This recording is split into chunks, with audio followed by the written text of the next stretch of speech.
सद्गुरुवे नमः। ज्ञान उधति अरु ज्ञान घन सद्गुरु शंकर रू नमो नमो बहुबारही सकल सपूजन भू। नहीं ज्ञानन सदृशम पवित्रम यह विद्यते। ज्ञान से बढ़कर के श्रेष्ठ पवित्र दूसरा कोई वस्तु नहीं है इस संसार में। इस संसार के दुखों से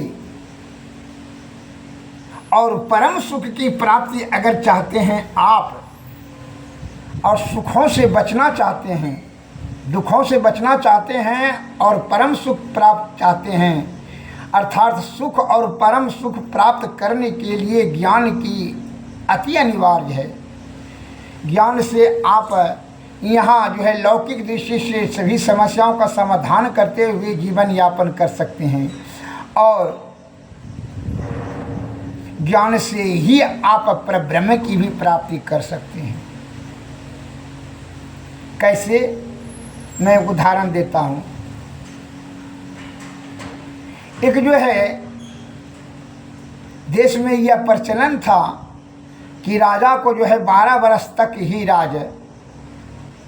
राजा बन सकता था, उस राज्य का बनता था। और वो जो है 12 वर्ष के बाद उस राजा को जंगल में छोड़ दिया जाता था। वहाँ का यह कानून था, और उसमें जंगल गांव में समाज में रहने का उसको अधिकार नहीं रहता था। वह जंगल में ही भटक कर करके बाघ, सिंह, भालू, रीछ, गिदर, माकुर उसको सांप खा जाता था और उसको मृत्यु को प्राप्त करता था। क्योंकि इसलिए कि गांव में और समाज में उसको रहने का अधिकार नहीं रहता था। 12 वर्ष राज्य करने के तत्पश्चात उस राज्य का यही नियम था। एक राजा जो था बना, तो 11 वर्ष बीत गया। अब वह बहुत उदास, निराश और हताश रहने लगा। यह हमेशा मन में उसको जो है चिंता सताने लगा कि अब तो है साले भर का समय है, अब तो हम जंगल में हमको छोड़ देंगे। जो है यहाँ का सिपाही और मंत्री और प्रजागण, फिर जो है जंगल में हमको बाघ, सिंह, लाकड़, रीछ, कई दुष्ट जानवर हमको मार करके खा लेंगे। अर्थात हमारा मृत्यु तो अब निश्चित पक्की है। अब यही सोच करके वह चिंताग्रस्त रहते थे, उदास और हरास रहते थे, और प्रत्येक दिन उस सूखते जा रहा था। ये कहता है, चिंता से चतुराई घटे और व्याधि घटे शरीर, अब पाप से सुख शांति घटे, कह गए दास कबीर। चिंता से बुद्धि घट जाता है और रोग से बल घट जाता है, पाप से सुख शांति घटता है। संत कबीर साहब ने कहा है। तो ये चिंता से इसका तो चतुराई बुद्धि भी घटने लगा और शक्ति भी घटने लगा, बहुत उदास और मायूस रहने लगा। एक महात्मा जी वहाँ से पहुँचे। कोई जंगल से गए तो कहा, इराज में राजा के यहाँ चले, भोजन कुछ ग्रहण कर किया जाए। मन में विचार करके वहाँ गए राजभवन। राजा को बड़ा उदास देखा। राजा साहब ने कहा, बैठिए महात्मन। बड़ा स्वागत किए और भोजन पानी दिए। तो राजा साहब बड़ा उदास थे। तो महात्मा जी ने कहा, राजन तुम बहुत उदास हो, क्या बात है?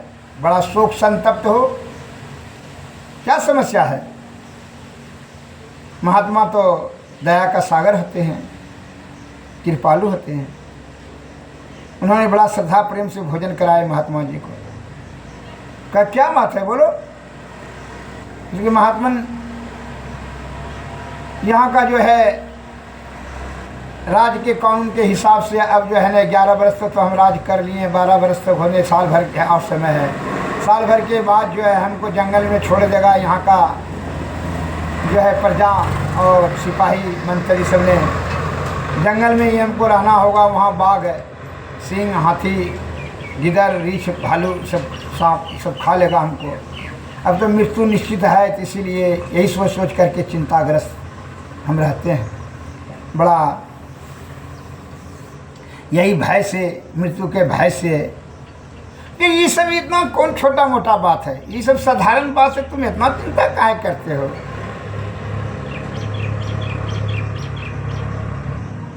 सुनो भरत भावी प्रबलो, कहें विलख मुनिनाथ, हानि लाभ जीवन मरण जस अवजस विरिहा।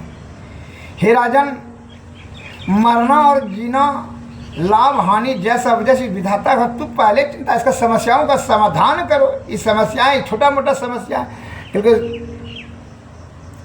गुरुदेव ये तो हमारे लिए पहाड़ के समान समस्या है। अब तो मृत्यु हमको नाच रहा है, क्योंकि साल भर समय है ना जी।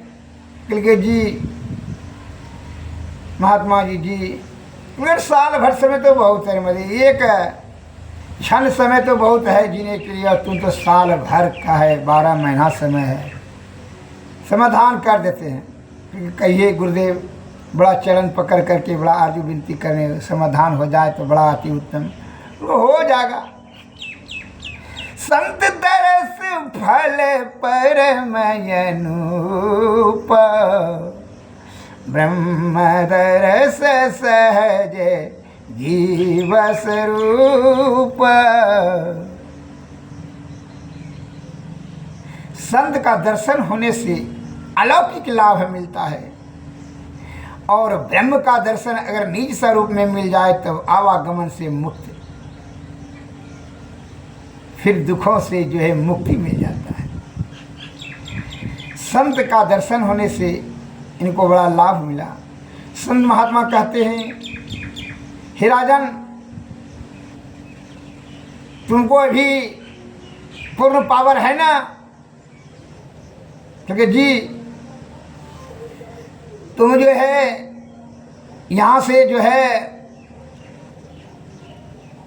10,000 गरीबों को, जो निर्धन है, निर्बल है, अत्यंत दरिद्र है, गरीब है,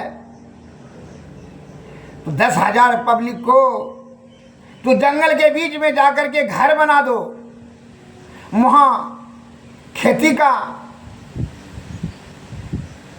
साधन सभी व्यवस्था कर दो, बैल हर दे दो, कुआं खनवा दो, पोखर खनवा दो, कल गड़वा दो, और माँ बगीचा तो है ही है,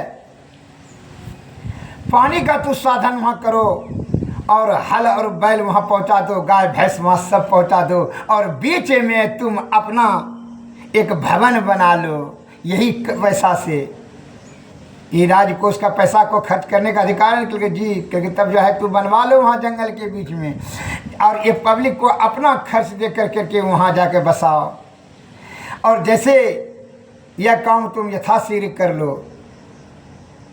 राजा साहब का दिमाग जो है खुल गया, ज्ञान का प्रकाश समझ में आ गया कि सही कह रहे हैं गुरुदेव, और वैसा ही किया। 10,000 दरिद्र को जाएगा, गरीब को जाकर के वहाँ अपने खर्च से राजा साहब ने भिजवा दिए। रथ हाथ जो है, रथ से माल जो है बैलगाड़ी से ढलवा दिए, अनाज वह साधन कर दिए, और खेती का भी बीज भी दे दिया, खेती का साधन, बैल हल, बैल, कुदाल, खुरपा, कच्चा सब का साधन कर दिए, वहाँ मशीन भी दे दिए, कल कुआं सब गनवा दिए, पोखर भी गड़वा दिया, और घर भी बनवा दिया सबका, पक्के का मकान बना दिया, बीच में एक बड़ा सा महल बनवा लिया। अब जो है सभी वहाँ रहने लगे। जैसे साल भर पुरने वाला था तो इसको जो जंगल से निकाल, इसको जो है राजमहल से निकाल दिया, राज से वह डायरेक्ट वहीं चला गया। वहाँ का पब्लिक इसको लेने के लिए, वहाँ से स्वागत करने के लिए तैयार था। आराम से वहाँ जाकर जीवन बिताने लगे। अब किसी प्रकार का हुआ है, यहाँ के सुख से वहाँ सुख अधिक मिलने लगा, चूँकि इसलिए कि बड़ी श्रद्धा और स्नेह था। वह दरिद्र को जो इन्होंने उपकार किया था, उनके प्रेम में यह विभोर होकर करके बड़ा आनंद पूर्वक जीवन बिताने लगे। उसी प्रकार जब आप जानते हैं कि मृत्यु निश्चित है, मरना निश्चित है, तो यह पहले विषय का सुख को परित्याग करके तो पहले उससे पहले क्या करना चाहिए, जीवात्मा को सदगुरु की कृपा से युक्ति जान कर करके ध्यान बिंदु से क्या करें, ये सुषमना में ध्यान करके जीवात्मा को ही नहीं कष्ट होता है जी, जीवात्मा को नहीं भगाना है, जीवात्मा को नहीं सुरक्षित करना है कि इंद्रिय सुख को सुख दिलाने में जी तू अपना बल बुद्धि आयु सब गंवा देगा। मौत तो निश्चित है, इसलिए मौत पहले से आने से पहले कहता है संत महात्मा लोग कि इसको सुषमना में ध्यान दे करके ये जीवात्मा को तीनों पर्दों के पार मन और माया और काया की कुसंगति में जो विषया आसक्त होकर के नाना प्रकार का दुख भोगता है, यह जीवात्मा 84 लाख योनि में परिभ्रमण करके इससे निवृत्ति पाने के लिए ध्यान में करो। और उसे 4 मार्ग बताए हैं, मानस जप, मानस ध्यान, दृष्टि साधन, सूरत शब्द योग। सूरत शब्द योग करने से नदानुसंधान विधि से सहज मार्ग और सरल मार्ग है, सुगम है। हमारे गुरु महाराज कहते हैं जाकर के अज्ञा चक्र पर सूरत को अस्थिर करो। भवों के बीच में जो अज्ञा चक्र है, बिंदु है, बीजाक्षरम परम बिंदु नाद तस्योपरि नादम स्थिति अधितम सा शब्दे चाक्षरे छिने निशब्दम परम पदम। बीजाक्षर ही परम बिंदु है, तस्यो उपरि स्थितम नादम, तस्यो उपरि स्थितम, उसके ऊपर में जो है नाद स्थित है। उसमें जो है जब यह बीजाक्षर जो नाद अनहद नाद में चला जाएगा ध्यान बिंदु से, सूरत सुषमना में ध्यान करने से जब यह सूरत जब नाद में चला जाएगा तो सा शब्दम चाक्षरे छिने, यह शब्द जब निशब्द में परिणत हो जाएगा तो परम बिंदु चाक्षरे छिने निशब्दम परम पदम, निशब्द ही परम पद है। वह परम पद की प्राप्ति कर लेंगे, अर्थात परब्रह्म की प्राप्ति कर लेंगे। अंधकार और प्रकाश और शब्द मंडल के परे जो है सार शब्द है, और सार शब्द से जो निशब्द में जो है वह परम पद है, परब्रह्म की प्राप्ति कर लेंगे। तो फिर जो है यह जन्म मरण का चक्कर, यह 84 लाख योनि भ्रमण करने का चक्कर ही जो है समाप्त हो जाएगा, फिर जीव आत्मा का परम कल्याण हो जाएगा। यह सद्गुरु के कृपा से ही युक्ति जानना होगा। इसलिए सद्गुरु के शरण में जाएं और उनसे युक्ति प्राप्त करके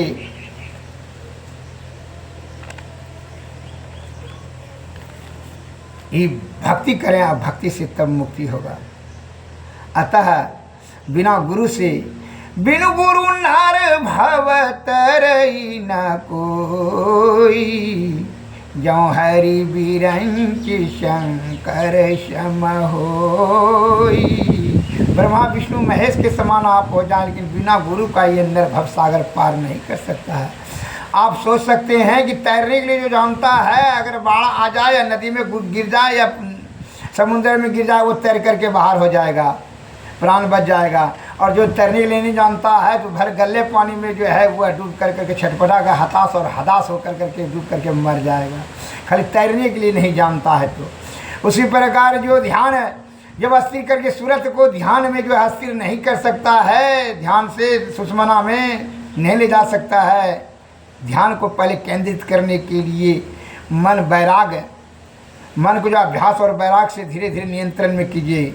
पूर्णपन से छीन करने के लिए जो है अनहद में जो शब्द होता है, शब्द में जो ज्योति विराजती है, और ज्योति में जो अनहद में जो शब्द होता है, शब्द में जो ध्वनि होती है, ध्वनि में जो ज्योति होती है, वही ज्योति में मन को लय किया जाता है, लीन किया जाता है। और जब मन लीन हो जाता है तो उसे पाप ताप संताप सब वहीं जल कर राख हो जाता है।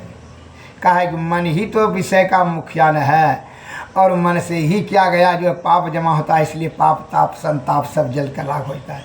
इसलिए संत महात्मा लोग कहते हैं कि जो है सुषमना में ध्यान करने के लिए, और सुषमना में ध्यान करने से क्या होता है,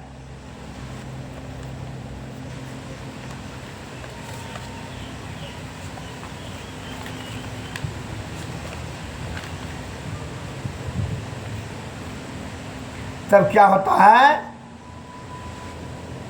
यह चित्त जो है इंगला पिंगला में जो घुसेगा, माया मोह के चक्कर में घुस जाएगा, तो फिर जन्म मरण से मुक्ति नहीं मिलेगा। इसलिए सुषुम्ना में सीधे नाड़ी में, सुषुम्ना में ध्यान, इसलिए कहता है त्रिवेणी है, तीनों नदी जहाँ इसमें है, इंगला पिंगला और सुषुम्ना। ये सुषुम्ना में ध्यान भी सीधे जाने दीजिए, और जब सीधे सुषुम्ना में ध्यान चला जाएगा तो यह तम अंधकार और प्रकाश और शब्द मंडल के परे ऊपर में जो है तब अनहद है।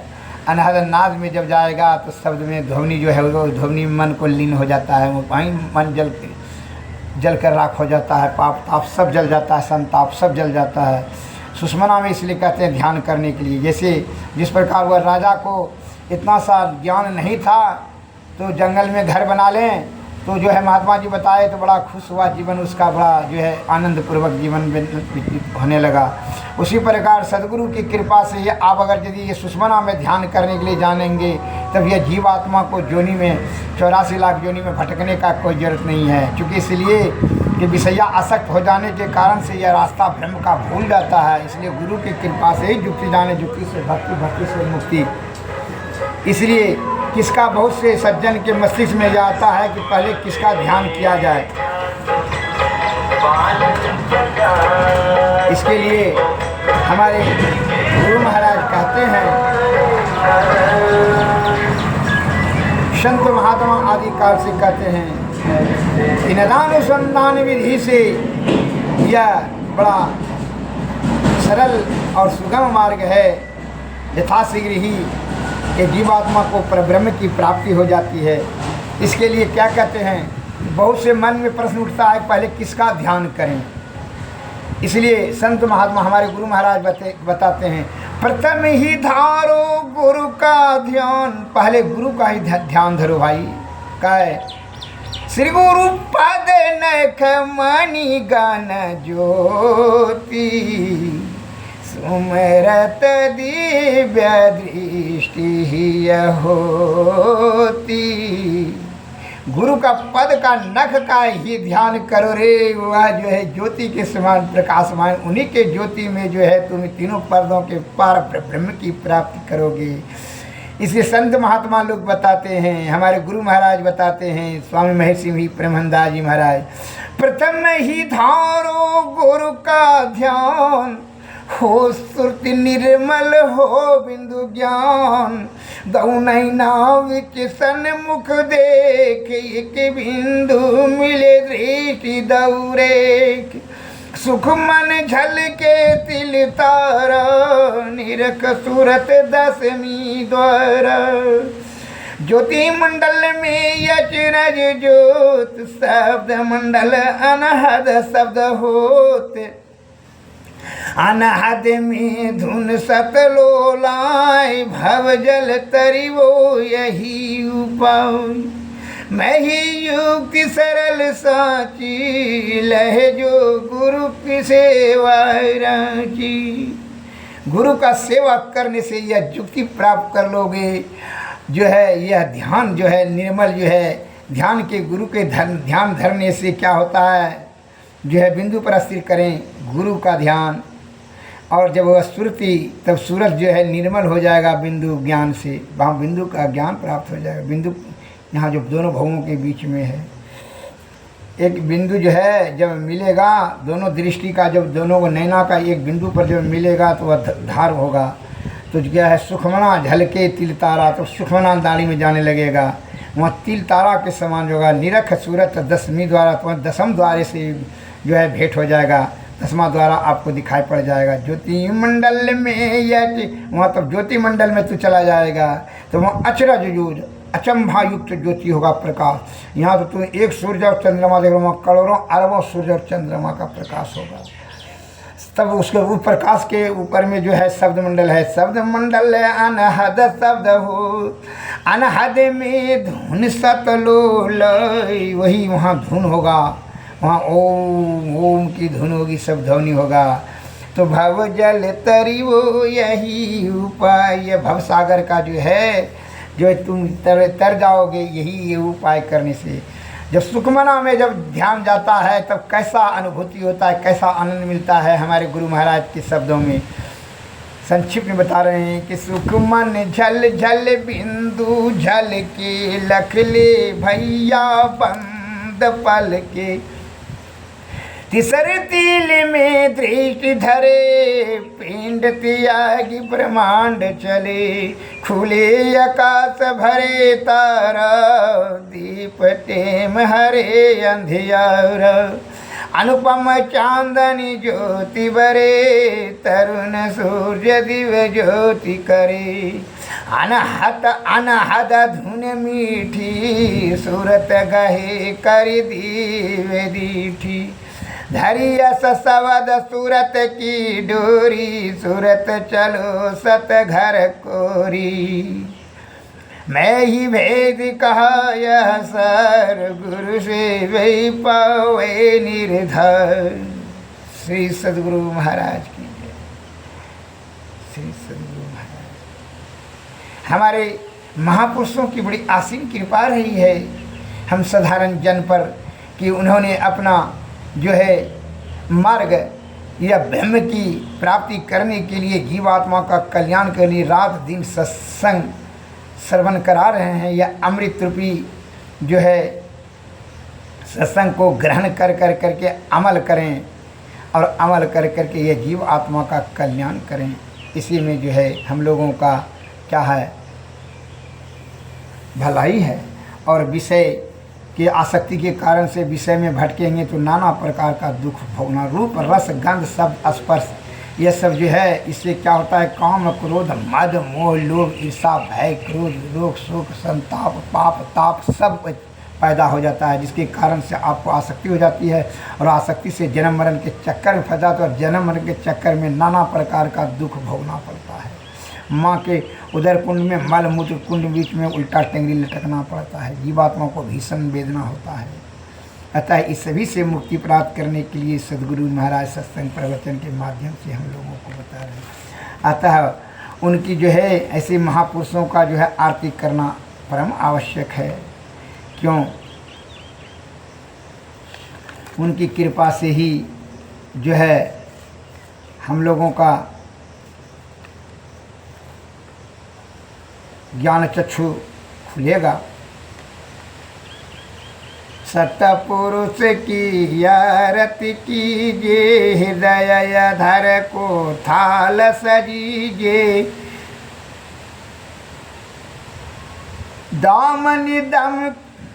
दामनी ज्योति झका झक जावे, तारे चंद लौकिकतामय, आरती करत होत यति उजल, ब्रह्म की ज्योति अलौकिक उज्जवल, सन्मुख बिंदु में दृष्टि समावे, अचरज आरती देख न पावे, दीव चक्षुषो अचरज पेखे, या जग सुख तुच्छ करि लेखे, होत महाधुन अनहद केरा, सुनत सूरत सुकलहत घनेरा, सूरत सार सबद में लागी, पिंड ब्रह्मांड देह सब त्यागी, आत्मयर्पी के भोग लगावे, सेवक सेव्य भाव छुट जावे, हम प्रभु प्रभु हम एक ही होई, द्वैत द्वैत रहे नहीं कोई, मैं ऐसी आरती कीजिए, भव महाजन्म बहुरी नहीं लीजिए। श्री सद्गुरु महाराज की जय। श्री सद्गुरु महाराज सद्गुरु नमस्कार। जय हिंद जय भारत। नमस्कार।